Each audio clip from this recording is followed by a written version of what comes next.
Chers téléspectateurs, merci d'être au rendez-vous d'entretien d'Agri-TV. Les défis du processus de transformation des PME dans l'agroalimentaire. The Kites and Odor. En 2013, on observait un retour des jeunes et moins jeunes à la terre. Une tendance étroitement liée au lancement de plusieurs projets d'amélioration agricole, tant du côté du gouvernement que celui des organismes spécialisés. Au Cameroun, l'agriculture représente plus de la moitié des recettes d'exportation non pétrolières et emploie presque 60% de la population active. 90% des ménages ruraux sont d'une façon ou d'une autre employés dans l'agriculture et environ un tiers d'entre eux y gagnent leur vie. Produire, c'est bien, mais il faut aussi transformer pour donner plus de valeur ajoutée à notre production et conquérir non seulement le marché local, mais aussi trouver une place à l'international. Ainsi donc, de nombreux défis nous interpellent. Pour en parler, nous accueillons sur le plateau Madame Omam Esther Ndjomo. Merci Madame d'avoir accepté notre invitation. Nous vous laissons le soin de vous présenter à nos téléspectateurs. Merci Monsieur Bitan pour m'avoir honoré de cette invitation pour passer dans votre chaîne de télévision qui a pour spécialité l'agriculture.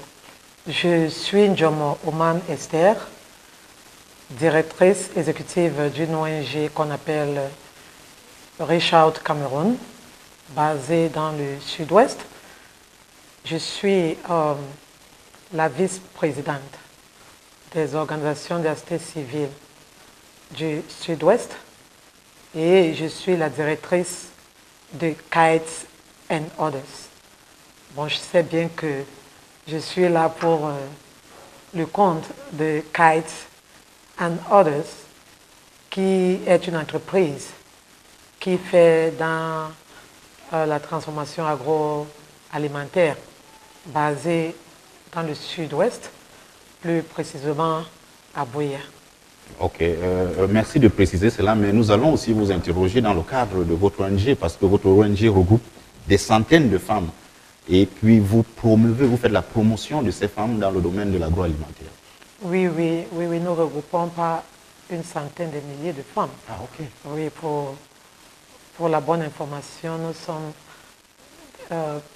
plus de 2000 femmes qui travaillons autour de Reach Out Cameroun. Et à partir de là, nous avons lancé Kites and Others, dont nous entendrons parler tout à l'heure. D'accord. Madame, êtes-vous une femme de terrain? C'est-à-dire possédez-vous des champs? Ou alors possédez-vous des exploitations agricoles? Eh bon, oui, quand on parle de femme de terrain, je dirais, oui, bien sûr que je suis une femme de terrain. Du moment où je fais dans la promotion des femmes et de la jeunesse, du moment où je forme les femmes dans divers domaines et surtout dans le domaine agriculture, je suis femme de terrain parce que je vais voir les plantations tout le temps, je vais dans les champs que cultivent les femmes pour voir comment est-ce qu'elles le font et ainsi de suite pour donner des orientations, pour donner des conseils, pour faire le coaching. Oui, bien sûr que je suis une femme de terrain parce qu'on me voit de temps à autre aller vers ces femmes-là dans les zones rurales. D'accord. Et quels sont les produits que ces femmes cultivent? Ce sont des produits agricoles de tout genre. Vous pouvez citer quelques-uns? Oui, nous allons parler du... Elles font dans le palmier à huile, elles font dans le manioc, elles font dans le macabo, elles font dans les patates douces, elles font dans les légumes, elles font dans des fruits, pour ne citer que, ceux-là. Oui, elles font dans tout ce qui est agriculture. Ok. Il y a celles qui sont dans la culture du cacao, mais à petite échelle. Mais à petite échelle. Ok. Pouvez-vous nous dire où est-ce que ces femmes se procurent leurs intrants? Bon, parlons des intrants. Je crois que c'est l'un des défis majeurs que rencontrent nos femmes, nos bénéficiaires sur le terrain. Le problème d'intrants s'est toujours posé et elles se sont souvent limitées dans les connaissances antérieures où on prenait ce qu'on avait qui n'était pas innovant, qui n'était pas de bonnes semences et tout cela pour semer, pour cultiver. Et donc, souvent, nous faisons des liaisons. Nous orientons nos femmes vers des structures qui ont des semences. Par exemple, dans le sud-ouest, nous avons Soweda, nous avons Irat, mais qui est très limité parce que pour qu'une femme, par exemple, quitte Bakassindian, pour qu'une femme quitte Wabane, pour venir à Boya chercher la semence, c'est tout un trajet et ce sont des dépenses à faire. Et donc, elle voit comme un fardeau pour elle et qui fait en sorte qu'elle se limite à ce qu'elles ont autour d'elle. Donc, nous avons formulé un projet qui s'appelait Agripreneurship et où on formait des femmes leaders à devenir des entrepreneurs dans l'agriculture. Nous les avons montré comment s'aimer avec, bien sûr, l'apport des experts en la matière, comment avoir la bonne semence pour une meilleure récolte. Nous avons parlé avec des partenaires comme Soweda et les autres pour voir ce qu'ils pouvaient faire pour que les femmes aient les intrants dont elles ont besoin pour la culture. Pour la culture. Ok. Parlons maintenant des ressources humaines. Nous savons que généralement la production agricole nécessite de vastes terres. Comment ces femmes ont-elles fait pour acquérir leurs parcelles? En sont-elles propriétaires? Vous savez que au Cameroun et dans la plupart des communautés, nous avons souvent eu à porter des plaidoyers pour le problème de la femme à accéder aux terres. Ça, c'est un problème qui n'est pas étrange dans notre pays et dans nos communautés, où on porte souvent les voix des femmes pour demander qu'on facilite l'accès aux terres. C'est quelque chose de très limité. Ce n'est pas toutes les femmes qui ont accès aux terres.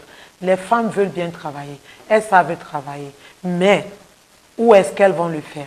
La plupart du temps, quand tu vois les femmes qui travaillent, elles ont des parcelles de terrain très limitées, hein, qui ne peuvent aboutir à grandes choses.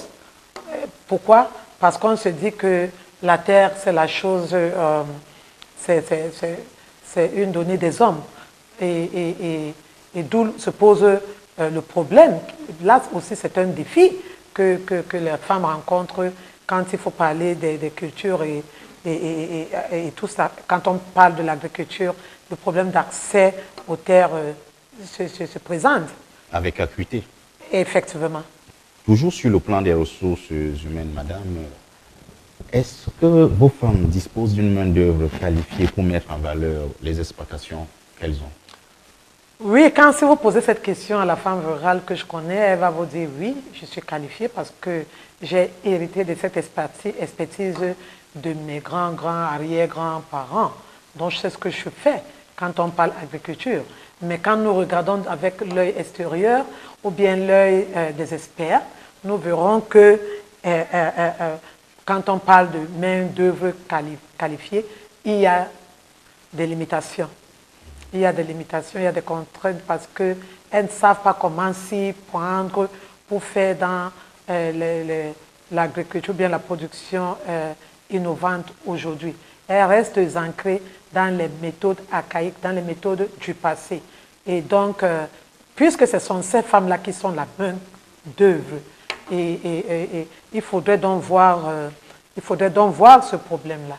Donc, il y a un problème d'expertise. Et de formation. Et quand je parle d'expertise, en technique qui se pose, de formation qui se pose. Oui, oui.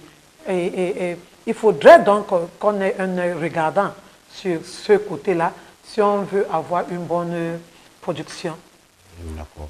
Et ces femmes, ces ouvrières agricoles, sont-elles très souvent employées comme des permanentes, comme des saisonnières? Et quel impact cela peut-il avoir sur l'ensemble des productions? Dans la plupart des cas, les femmes que nous rencontrons sont permanentes puisqu'elles cultivent leur champ. Mais celles qui veulent surpasser ce niveau de cultiver au premier degré, qui est de nourrir la famille et de faire peut-être et d'aller vendre à petite échelle. Quand on veut surpasser cela, vous allez voir la main d'œuvre saisonnière où on recrute les femmes comme main-d'œuvre saisonnière. Elles sont payées à plein temps pour venir aider à cultiver. Il y a celles qui se décident de faire, par exemple, les tontines de culture. Par exemple, on quitte aujourd'hui dans ton champ, on va vers le champ de blé pour l'aider à cultiver. Donc là, ce sont des saisonnières. Et moi, qui a ce champ, je suis permanente. Voilà ce qui se pose.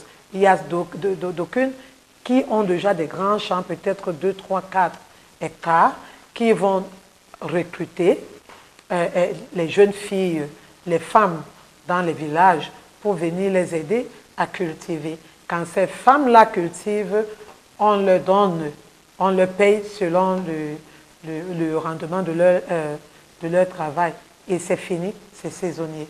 Et ça se passe souvent bien? Là, je dirais que, bon, pour cela, on va dire que oui et non. Oui, quand elles arrivent à faire ce qu'il leur est demandé de faire. Et souvent, je dis non, parce qu'il y a souvent du chantage. Pour ces femmes-là, il y a des rebelles qui se mettent parmi elles et qui sortent du jour au lendemain pour dire, bon, aujourd'hui, on ne va pas travailler parce que vous ne nous avez pas bien payé, il faut nous payer tant, si vous ne nous donnez pas, on ne travaille pas. Et on a décidé qu'on n'ira pas dans le champ là, on n'entre pas là aujourd'hui, on ne travaille pas tant que notre problème de paiement n'est pas résolu. Et subitement, vous les voyez se rétracter et rentrer chez elles. Vous voyez? Là, c'est du négatif, ça. Quand on parle de productivité, de production, c'est du négatif. Parce que là, on perd en gestion du temps, on perd en matière d'argent et toute autre chose. Ok. Vous êtes dans le domaine agricole depuis un certain nombre d'années. Existe-t-il ou avez-vous entendu parler d'un statut de l'ouvrier agricole dans notre pays, surtout lorsqu'on sait que ce sont ces ouvriers ou ouvrières qui font le travail à la base? Statut de l'ouvrier agricole, ça c'est nouveau pour moi, Monsieur Bitan. C'est nouveau pour moi. Dans ce pays, nous avons ce que nous appelons le labor code, le code du travail. Mais je n'ai pas encore entendu parler du code de l'ouvrier agricole de façon spécifique. De l'ouvrier agricole de manière spécifique. Non, pas du tout. Mais je crois que donc avec ces nouveaux mots innovants et ce concept que j'entends pour la première fois, ce serait déjà une bonne chose si on portait le plaidoyer à un niveau plus élevé, peut-être avec l'appui de la CAPEF, pour voir en sorte que nous ayons un tel document qui régisse les ouvriers agricoles, pour qu'on n'ait pas souvent des contretemps. À vivre ce genre d'incident que vous avez décrié tout à l'heure. D'incidents que je viens de décrire. D'accord. Parlons de transformation maintenant, Madame Esther. Une fois vos produits récoltés, mis, bord champ, où les transportez-vous? Avez-vous une ou plusieurs unités de transformation? C'est là où le bas blesse, comme je le dirais. C'est ce qui est amené à la création de l'unité de transformation dans Kites and Others. Parce que nous avons constaté qu'au niveau de l'ONG, nous avons facilité, nous avons supporté, nous avons structuré, nous avons appuyé plusieurs bénéficiaires, tant les femmes que les jeunes dans l'agriculture. Mais il y avait toujours un blocus au niveau de transformation. Et quand nous avons fait l'étude, il s'est posé des questions comme sur quelle route est-ce que nous transportons ces produits, nous, les femmes qui les cultivons, sur quelle route est-ce que nous transportons ces produits? Et après avoir réussi à transporter les quelques produits que nous pouvons transporter pendant que les autres périssent, comment est-ce que nous les transformons? C'est ça qui faisait problème. Ou vous les gardez même d'abord? Et où est-ce que nous les gardons? Dans quelle structure est-ce que nous gardons les produits ramenés des champs? Et c'est tout ça qui a fait en sorte qu'on s'asseye, que je réfléchisse et que je dise que bon, là il y a des problèmes et nous sommes limités. Nous n'avons pas des moyens comme il faut, mais nous avons déjà Kites and others. Peut-être que nous allons prendre le volet transformation à notre niveau. Comme ça, on récupère ce que nous pouvons récupérer, on transforme et la dame se professionnalise sur la production.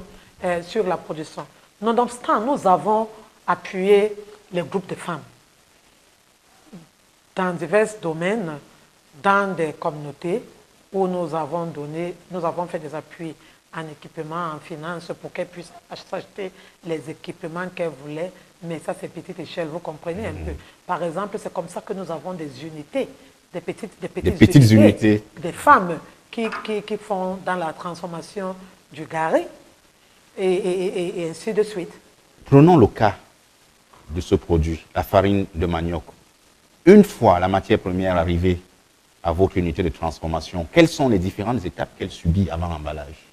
Oui, il y a plusieurs étapes que subit le manioc afin d'aboutir à ce que nous appelons la farine de manioc qui est utilisée dans les pâtisseries et partout là. La première des choses, c'est de transporter le produit des champs avec comme on l'a dit tout à l'heure. Comme nous venons de le dire, et de l'amener à l'usine. Et après cela, il y a certaines personnes qui sont là pour recevoir, recenser et voir ce qui est bon comme manioc et ce qui n'est pas bon. On fait le triage. Et après avoir fait le tri, on lave. Il y a ceux qui sont spécialisés pour le lavage. On lave très bien et après on épluche et puis on commence à découper en chips qu'on sèche dans le séchoir. Et ensuite, il y a ceux qui sont là pour sécher. Et ensuite, on va écraser et tamiser avant de mettre dans les emballages. Ok. Bon, là, nous venons de parler du manioc. Pouvez-vous nous donner également un autre exemple de processus dans notre produit? Oui, je vais vous parler du coquille, les graines de haricot que nous transformons aujourd'hui en farine. Et cette farine est utilisée pour faire le coquille ou bien les beignets de coquille, comme nous les appelons le Accra. Ça, c'est déjà une révolution qu'on puisse le faire. Quand nous avons les graines, il y a ce que nous appelons toujours le triage. On doit séparer les graines du sable, s'il y a ces sables, il y en a. Et ensuite, les mauvaises graines, des bonnes graines. Et on passe à la station lavage où on lave pendant plusieurs fois. Et après avoir lavé, on sépare les épluchures de la graine même. Et après, ça passe au séchage. On écrase, on tamise et on emballe. Et ça devient la farine. Et c'est cette farine qu'on utilise pour faire le coquille. Et comme nous entendons les femmes dire aujourd'hui que ça, vraiment, c'est quelque chose d'innovant et de très bien, qui fait en sorte qu'on ne passe pas tout le temps à laver, à faire tout ce qu'on faisait avant. Souvent, les femmes se décourageaient à faire le coquille parce qu'elles n'avaient pas le temps, surtout la femme du bureau, qui n'avait pas le temps à passer tout le temps à faire le tri, le lavage et tout ça là. Nous avons donc pallié à cela. Ok, vous venez de nous donner le process ou le processus, ou du moins les étapes de vos produits. Existe-t-il un organisme local qui veille à ce processus de transformation des PME agroalimentaires au Cameroun? Quand vous parlez de local, là je comprends Buea, et peut-être je comprends Sud-Ouest, et peut-être je comprends Cameroun. Bien entendu. Parlant d'un organisme local qui veille au bon processus de transformation. Qui veille et surveille. Et surveille. Je dirais que pour ma part, une côte. Oui, nous entendons parler de la Nord et tout ça, mais je crois que la Nord, c'est pour les grosses structures. Au niveau local, je dirais non. Il n'y en a pas, mais nous-mêmes, nous faisons ressortir, nous imposons nos normes à nous-mêmes. Comment est-ce que nous devons procéder pour avoir une transformation saine et équilibrée.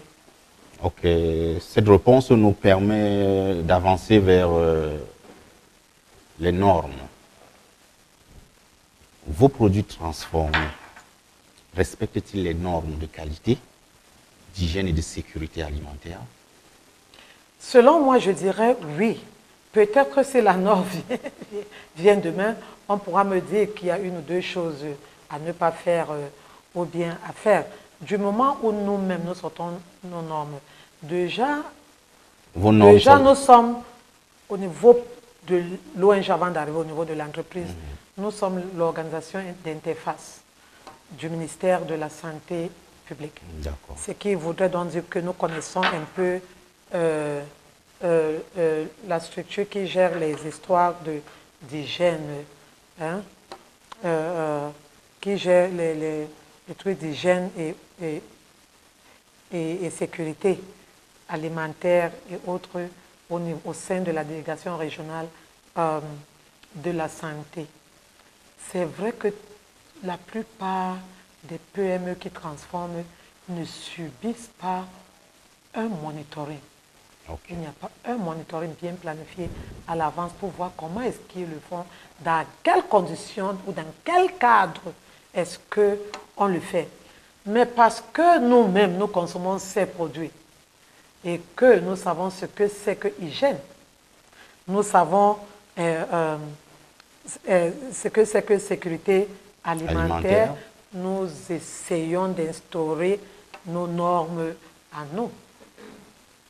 Par exemple, si vous venez dans notre petite unité alimentaire, les chaussures avec lesquelles vous venez au dehors n'entrent pas dans cette unité-là.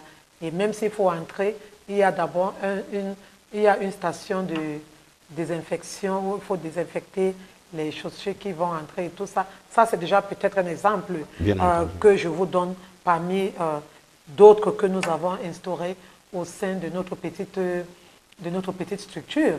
Qui travaille dans cette structure doit avoir un chapeau sur la tête.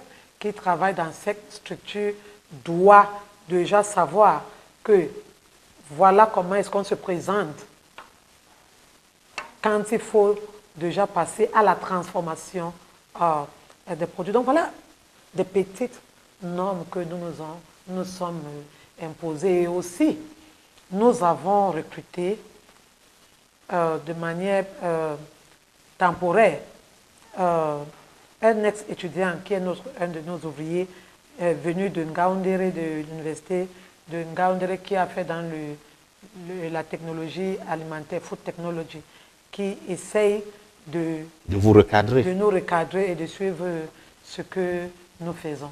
D'accord. Madame, au stade actuel de transformation de vos produits, estimez-vous que ces derniers puissent être compétitifs sur le marché international? Avant de parler du marché international, Monsieur Bita, revenons chez nous. Parlons du marché local. Au niveau micro où nous nous trouvons, au niveau national où nous nous trouvons, avant de commencer à rêver de l'international, est-ce que nos produits même sont appropriés à être mis sur le marché? Telle devrait être la question. Nous avons reçu un expert du HACCP qui est venu de la structure pragmatique, qui est venu nous éduquer dans ce que c'est que le HACCP. Et nous avons vu que nous, Camerounais, qui sommes dans la transformation de produits, nous sommes encore à basse échelle. Et il y a beaucoup à faire. Il y a du chemin à parcourir pour arriver à compétir avec les structures dans les marchés internationaux. Donc maintenant, nous faisons déjà les efforts à nous structurer entre nous là, à nous structurer pour qu'on puisse avoir des choses, des produits qui soient dans les normes, qu'on puisse voir au niveau local, national, et qu'on dise, ok, bon, ça c'est bien, déjà. Et à partir de là, nous allons faire des efforts. Et quand nous parlons de compétitivité au niveau international, je ne voudrais pas qu'on parle ici des méthodes clandestines que nous utilisons, nous les Camerounais, que nous utilisons pour faire sortir les produits que nous avons transformés de notre pays pour l'étranger et où on peut les vendre entre nous, Camerounais, Nigériens et tout ça là, et on dit que nous sommes dans le marché international. En fait, vous êtes en train de dire que par exemple, je prends le cas du bâton de manioc. Oui, oui. ceux qui font du bâton de manioc ou qui transforment le bâton de manioc au Cameroun et qui vont vendre à des Camerounais, par exemple en France, Oui. au Bénin, en Côte d'Ivoire, aux États-Unis, ça, c'est pas le marché international. Ils sont passés par quel appareil qui a vérifié qu'ils ont suivi les normes? Ça, ce n'est pas un marché international. Mais tout le temps, j'entends les gens dire que moi, j'écoule des produits au niveau international. Mais montrez-nous l'agrément et les normes. Parce que le niveau international a ses normes, hein, qui ne sont même pas à la hauteur de nous, les petits qui commençons là. Donc, je me dis que commençons quelque part, et ce quelque part, c'est notre pays. Structurons-nous bien, mettons bien les choses en place, qu'on fasse la part des choses comme il se doit, dans le strict minimum, et avançons à petits pas pour voir la progression. Et là, on pourra peut-être dire, ou bien on pourra peut-être prétendre. On pourra peut-être prétendre qu'on va faire maintenant dans le marché international parce que nous suivons les normes. S'il y en a qui le font déjà, je dis que c'est au tri, ceux qui passent dans le trou de l'aiguille. Donc ça veut dire qu'ils sont très peu qui le font déjà dans notre pays. Mais au niveau des PME que nous sommes, c'est un peu difficile. Dans le clandestin, là, ce n'est pas la compétitivité internationale dont nous parlons. D'accord. Allons dans le domaine de la technologie agricole. Madame, on imagine que pour cultiver de vastes superficies, il faut nécessairement la mécanisation. Comment vos femmes s'en sortent-elles? Est-ce qu'elles utilisent ces méthodes? Quand on parle de mécanisation, ça c'est encore quelque chose de nouveau dans les oreilles de nos femmes. Parce qu'elles se tuent au labeur. Tous les jours, ces femmes sont avec les houes, les machettes, les pousse-pousse, les brouettes, pour aller dans leur champ en groupe, pour voir comment est-ce qu'on peut vite avancer pour passer au champ du prochain. Mais donc c'est pénible. C'est très pénible et je dirais que c'est là où je vais interpeller nos autorités que oui, c'est vrai, nous avons entendu parler de l'agriculture de seconde génération, nous avons vu quelques machines, mais ces quelques machines, c'est pour combien de Camerounais qui sont dans l'agriculture? Et prenons un peu le cas de la femme qui croupit sous le soleil pour faire en sorte que nous ayons, pour produire les vivres. Hein? On va dire que c'est dans quel cadre, avec quels moyens est-ce qu'elle fait cela. Et c'est là où j'interpelle nos autorités et partenaires pour qu'on ait des considérations, pour qu'on ait des gender sensitive considerations, qu'on ait des considérations sensibles au genre. Parce que c'est une femme qui part dans son champ cultivé, a à se courber tout le temps. Elle n'a que la roue. Elle n'a que la roue tout le temps. Ça nous interpelle pour matière de santé et d'autres choses qui proviennent de là. Donc, nous interpellons les autorités qu'on passe à l'échelle avec les équipements qui peuvent aider à cultiver de très larges, grandes surfaces. Avez-vous recensé certaines maladies au niveau de vos femmes? Oui, les courbatures. Elles ont les courbatures, les maux de tête incessants et les courbatures tout le temps. Parce que quand vous les voyez, elles portent des paniers derrière le dos plein de vivres et elles marchent des distances de kilomètres pour arriver avec ce peu-là là où elles vont garder. C'est pour ça que nous avons la majorité de nos vivres qui pourrissent dans les champs. Pourquoi? Parce que d'abord, le moyen de transportation, comme j'ai dit tout à l'heure, que sur quelle route, avec quels moyens, il faut avoir les moyens pour pouvoir même payer, pour qu'on puisse transporter du point 0 au point 1. Et ce qui fait défaut dans certaines de nos zones rurales qui sont les plus enclavées. Nous connaissons tous. Est-ce que vous avez une durée de temps pour une femme qui commence à cultiver, si elle a 18 ans, vous pensez, d'après votre expérience, qu'elle peut travailler comme ça de façon difficile pendant combien d'années? Je vous dirais que la plupart des femmes qui peut-être ont commencé à 18 ans, à 45 ans, ont déjà des problèmes sérieux graves de maladie. Elles présentent déjà des anomalies. Et tout le temps, il faut être dans les hôpitaux. Pourquoi? Parce qu'on a travaillé tout au long des années, on sait bien à se courber, à bâcher, à racler, à faire, à arracher et tout cela avec nos propres mains et ce qui nous amène au fil du temps. Du temps. Oui, oui.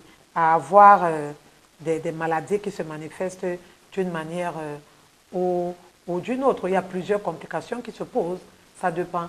Il y a les insecticides qu'on utilise, on ne sait même pas comment les utiliser parce qu'on manque l'expertise, la bonne expertise de l'utilisation dans certains cas qui font même qu'il y a des problèmes de vue et tout ça là qui se posent. On a des problèmes d'estomac et tout ça là. Vous demandez à ces femmes-là, elles vous le diront. Okay. Toujours dans le domaine de la technologie agricole, au niveau de vos unités de transformation, avez-vous des machines et où les achetez-vous? Oui, nous avons le strict du minimum, comme je dirais, des machines, et nous les achetons au niveau local, nous au niveau ici au Cameroun. Et moi, je dirais qu'Kites and Orders s'approvisionne à Douala déjà.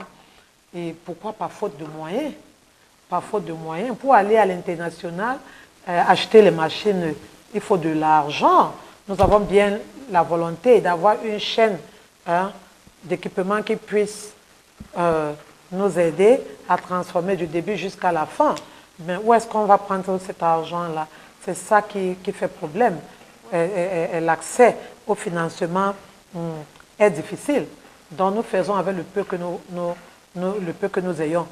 Quoique, ce peu-là souvent, quand il faut parler des normes selon qu'on est en train de nous éduquer aujourd'hui, quand il faut parler des normes, ces machines-là ne sont pas au niveau attendu.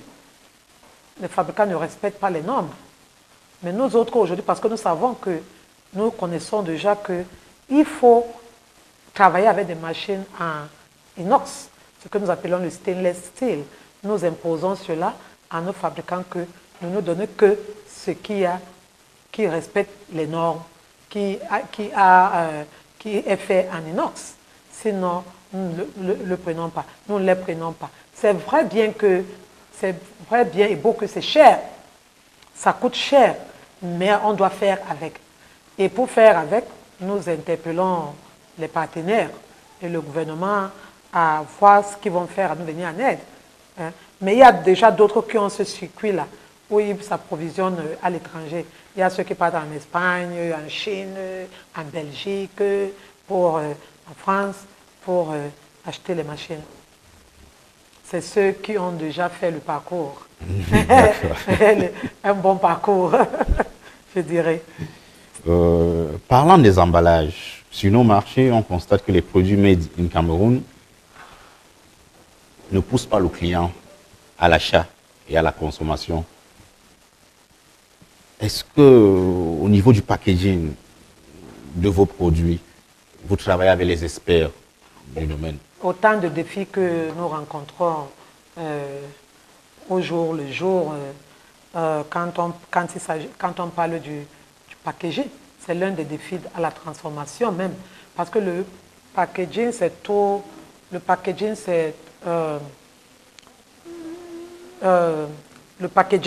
c'est tout un ensemble.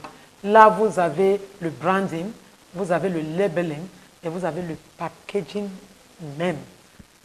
Et nous, petites entreprises, nous avons des problèmes à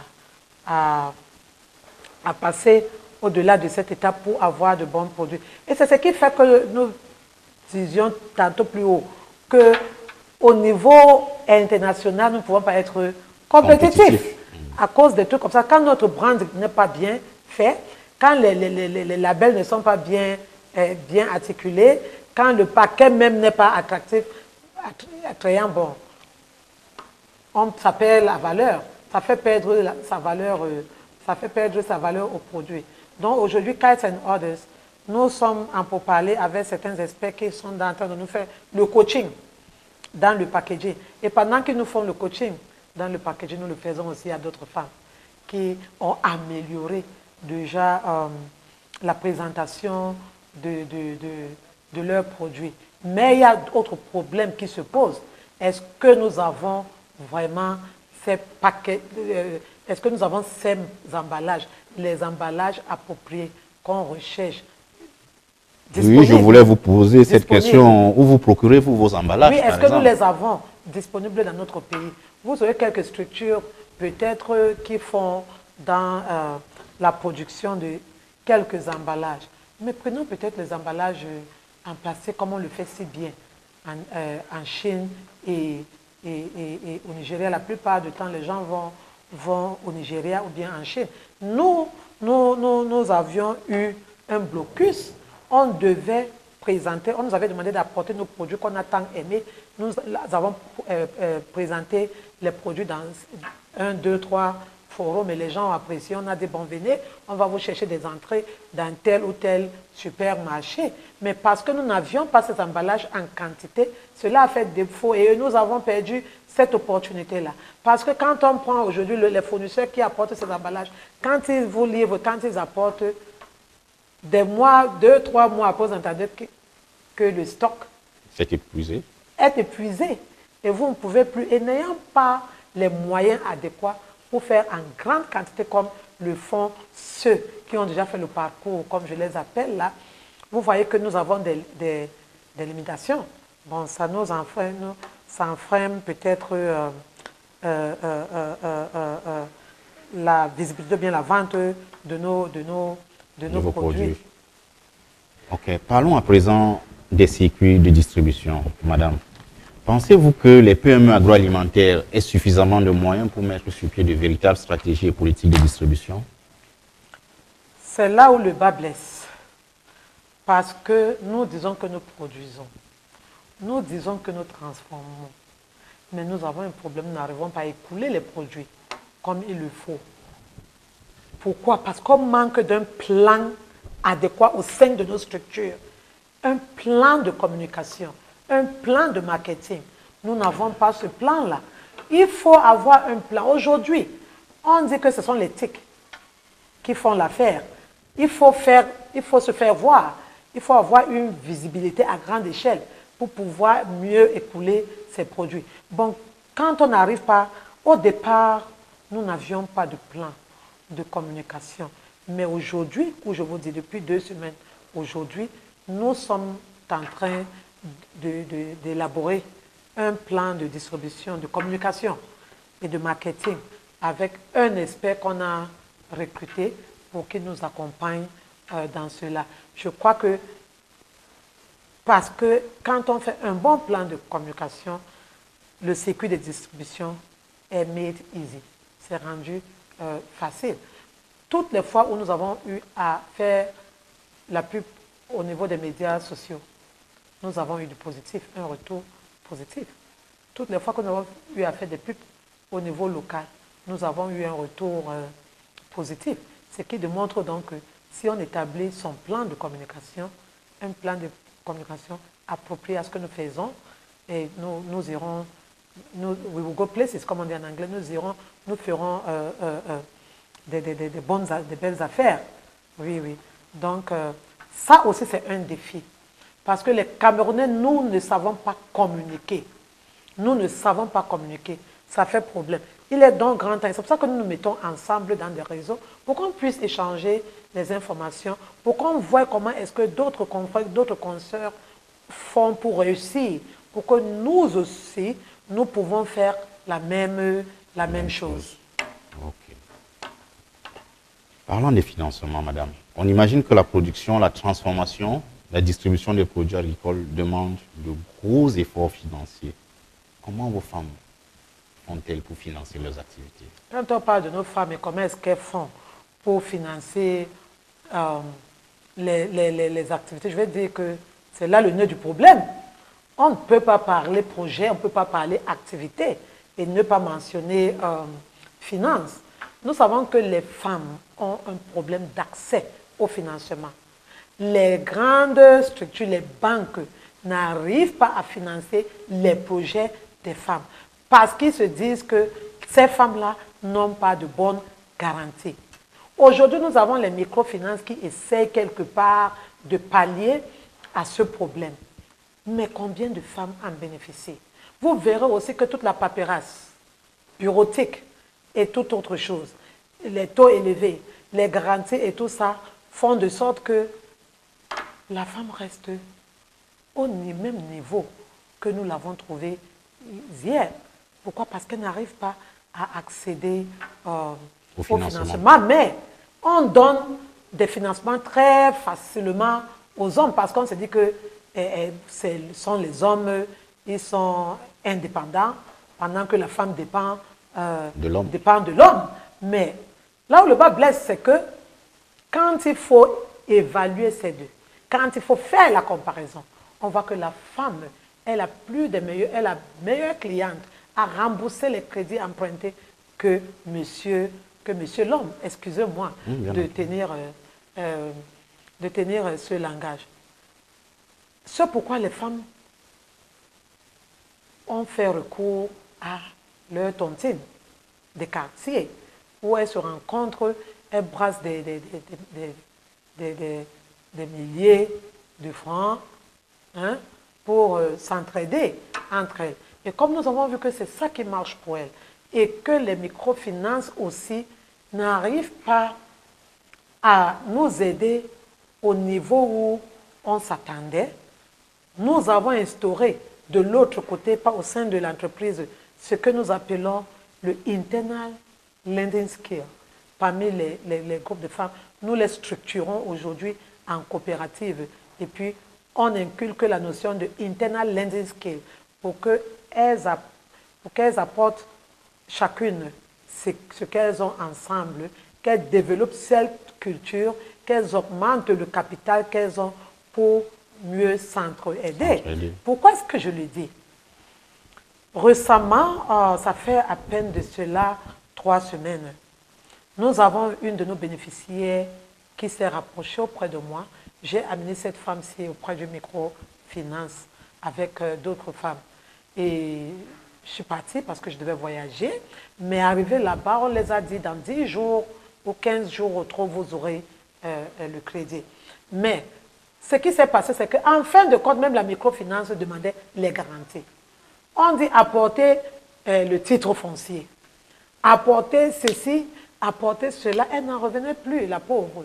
Elle dit, mais où est-ce que je vais trouver tout ça? On dit, au lieu de 10 millions qu'on devait te donner, on va te donner 5 ou 3 millions. Mais les 5 et les 3 millions, on n'a pas pu lui remettre cela. Parce qu'on a dit, mais le titre foncier est au nom de votre époux, patati patata. Cette femme s'est découragée, elle s'en est allée. Et vous savez, de bouche à oreille, l'information est arrivée à d'autres femmes qui ont dit, mais madame, nous ne sommes pas là. Ça, ce n'est pas à notre niveau. Ça nous dépasse. Voilà encore un autre volet où on devrait regarder, porter un plaidoyer un peu plus haut pour voir comment est-ce qu'on peut faciliter l'accès au crédit aux femmes dans ce pays. Nous savons qu'il y a plusieurs structures qui sont mises en place pour pallier à cela. Il y a des guichets. Mais est-ce qu'on les fait connaître? Comment est-ce qu'on les fait connaître au grand public et à ces cibles qui sont reculées? D'accord. Au-delà des financements, madame, il existe aussi des subventions. Est-ce que vos femmes ont eu, depuis le début de leurs activités, à en bénéficier? Oui, la plupart du temps, nous travaillons bien sûr sur des subventions, la plupart du temps. Par exemple, je suis venue à Yaoundé parce que je venais prendre une dotation, les dons que le ministère de l'Agriculture et du Développement rural nous a octroyés. Et nous avons eu des financements venant de l'extérieur, la plupart du temps, qui transitent par nous et que nous donnons à ces femmes-là pour qu'elles puissent s'y mettre dans leurs activités. Nous avons par exemple, lors du forum des femmes des greenpreneurs, c'est comme ça que nous les appelons, celles qui font dans les légumes, nous avons eu un forum qu'on a appelé Greenpreneurs. elles y étaient et on a fait des lobbies avec toutes les autorités qui y étaient. Nous avons fait un plaidoyer et nous avons vu par exemple Soweda prendre certaines de ces femmes en charge en leur remettant des subventions tant pour les intrants que pour d'autres choses. Nous avons le niveau régional, nous avons ACEFA qui a eu à travers ce que nous avons fait à prendre connaissance de certains groupes qui travaillaient bien et qui ont finalement accompagné et octroyé des subventions. Nous avons eu des subventions venant de petites et moyennes entreprises, pour ne citer que ceux-là. D'accord. Avez-vous quelque chose à dire à l'attention des PME agroalimentaires, de l'État, des partenaires techniques et financiers? Oui, bien sûr. Ce que je dirais à notre rencontre, nous, les PME agroalimentaires, c'est que tout n'est pas perdu. Il y a l'espoir tant que nous vivons et qu'il faudrait que nous essayons de faire dans le strict du minimum possible ce qui est attendu de nous en matière de normes dans ce que nous faisons et que nous le fassions bien. Nous le fassons bien pour que la marque Made in Cameroun soit rendue plus visible tant au niveau national qu'au niveau international. Pour l'État, nous interpellons l'État parce que l'État, c'est comme un papa, c'est comme une maman. Quand l'enfant enfin il court vers son papa ou bien vers sa maman, nous interpellons l'État qu'il ne cesse de faire ce qu'ils sont en train de faire, mais qu'il fasse encore plus. Qu'on passe à l'échelle pour la mécanisation, 1, et de 2, qu'on essaie un peu d'avoir des considérations pour les femmes entrepreneurs qui font dans les agroalimentaires, pour ces femmes rurales qui manquent d'accès aux terres, d'accès au crédit. Par exemple, prenez-moi, j'ai une agroalimentaire et s'il faut passer à l'échelle, où est-ce que je le ferai? Avec quel terrain? Quels moyens? Il faut que l'État nous accompagne, nous appuie dans ce domaine-là. Et pour les partenaires techniques financiers, je dirais que nous avons besoin vraiment d'expertise. On ne peut pas dire qu'on s'y connaît déjà, qu'on a toutes les connaissances qu'il faut. Nous avons besoin d'expertise parce que c'est ça qui nous manque. Tout le temps, on est là, les gens ne font que lire les papiers. Ils vont lire, même certains de nos techniciens vont lire les papiers, venir lire, mais c'est l'applicabilité qui fait problème. Nous avons besoin d'une expertise élevée et nous avons besoin de financement parce qu'on ne peut pas produire, on ne peut pas transformer quand on n'a pas de l'argent. On ne peut pas s'équiper. On ne peut pas s'équiper tant qu'on n'a pas les moyens. Ne serait-ce que les moindres des moyens qu'il faut pour subvenir à ce dont nous avons besoin pour faire du Cameroun merci beaucoup. Un pays qui est reconnu comme étant premier ou leader dans l'agroalimentaire. Je vous remercie. Madame Omam, nous savons l'attrait de nos compatriotes pour les produits qui viennent de l'extérieur. Comment au niveau des PME agroalimentaires pouvez-vous faire afin que nos compatriotes s'intéressent aux produits made in Cameroun? Merci de m'avoir posé cette question qui est très intéressante et pertinente. Nous vivons aujourd'hui l'inondation des produits venant de l'extérieur, le made abroad, que nous vivons dans tous les espaces, les grands espaces du Cameroun. Ce n'est pas parce que nous ne pouvons pas produire, c'est parce qu'on manque d'une politique nationale. Nous manquons d'une politique nationale qui dicte, qui dirige comment promouvoir le savoir-faire local. Regardez un peu nos confrères du Nigeria. Vous allez voir, il y a le NAFDA. Avec le Nigeria, ce n'est pas n'importe quoi qui entre au Nigeria. Quand on n'a pas encore vulgarisé ce qui est fait au niveau local, au niveau national, au niveau du Nigeria. Donc je crois qu'il faudrait, je l'ai tantôt dit, qu'on nous subventionne pour qu'on puisse être à même de produire, pour réduire les coûts de production. Si nous avons les équipements adéquats et tout ça là, il faudrait que nous ayons les matières premières et tout. Nous allons voir que quand nous produisons à grande échelle, les coûts, il y aura une retombée, des coûts. Et que les politiques publiques puissent mettre un accent dans cette histoire-là. Ne croyez-vous pas que si notre ministre aussi nos ministres, s'asseyaient autour d'une table, à faire ces grands espaces que nous avons au pays, en leur imposant un quota de disponibilité des produits made in Cameroun dans tous leurs espaces. Ça ne ferait pas quelque chose? Ce serait déjà quelque chose. C'est ce que les autres font d'ailleurs. Et pourquoi est-ce qu'on ne chanterait pas le made in Cameroun tous les jours dans nos médias? Pourquoi? Il faudrait donc vulgariser la notion du made in Cameroun. Il faudra revoir la productivité pour revoir les coûts à la baisse pour que ça puisse être au niveau de la simple ménagère du quartier. Et il faudrait une politique bien ficelée qui puisse contrôler, qui puisse donner du quota aux Camerounais que nous sommes pour qu'on puisse aussi être présents dans tous les espaces où on trouve, que nos produits puissent être présents. Présents et visibles. Présents et visibles dans tous les espaces où on voit les made abroad. Madame Oman, toujours dans la transformation, est-ce que nous avons l'expertise pour véritablement manipuler les machines, que ce soit sur le plan local ou sur le plan, ou alors les machines qui viennent de l'étranger? L'autre question, c'est l'offre énergétique du Cameroun, nous le savons, est une offre assez basse. Comment vos femmes font lorsqu'il n'y a pas d'électricité et pourtant ces machines doivent fonctionner avec l'énergie? Parlons d'abord du problème de disponibilité d'expertise pour les équipements qui sont mis à notre disposition.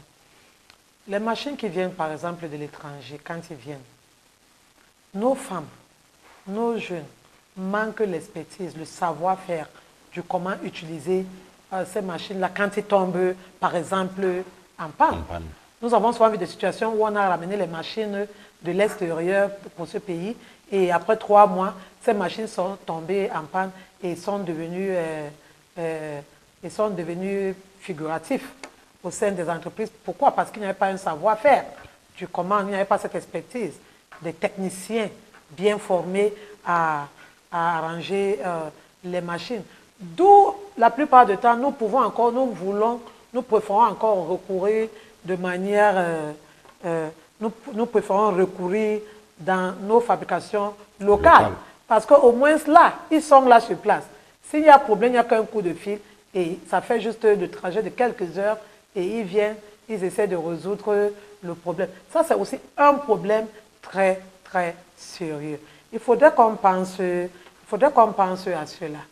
Il faudrait qu'on pense à ça. Il faudrait que les réseaux qui sont mis en place, par exemple comme la CAPEF, qu'on pense à ce problème pour pouvoir pallier à cela. Du jour au lendemain où nous parlons tout le temps d'importation des machines, nous avons eu des débats où d'aucuns chantaient les louanges des machines venant de tel pays ou de l'autre, et d'aucuns condamnant les machines venant de l'autre, que parce qu'il n'y a pas les vrais experts, il n'y a pas de vrais boulons, il n'y a pas ceci, il n'y a pas cela, ça manque, que ceci, ça ne respecte pas les normes et tout ça. Tout ça fait problème. Au niveau local, oui. Les experts sont là, oui. Mais quels matériaux? Ils fabriquent les machines avec quels matériaux? Là aussi, les problèmes se posent. Donc, il faudrait qu'on s'asseye autour d'une table, qu'on essaie de réfléchir à ce problème et qu'on trouve des solutions appropriées pour que du jour au lendemain, maintenant que nous sommes en train de faire dans la vulgarisation ou bien dans la promotion de la transformation et de la présence, de la disponibilité de produits localement fabriqués dans notre pays, il faudrait qu'on puisse pallier à ces problèmes quand ils surviendront demain d'une manière ou d'une autre. Maintenant, vous avez parlé du problème de l'offre énergétique, l'électricité. De l'électricité. Là aussi, c'est un grand problème. Et je vais même dire aussi que c'est un défi frustrant. Parce que vous savez que vous avez des engins, des équipements qui tournent peut-être à l'heure pour produire, pour transformer.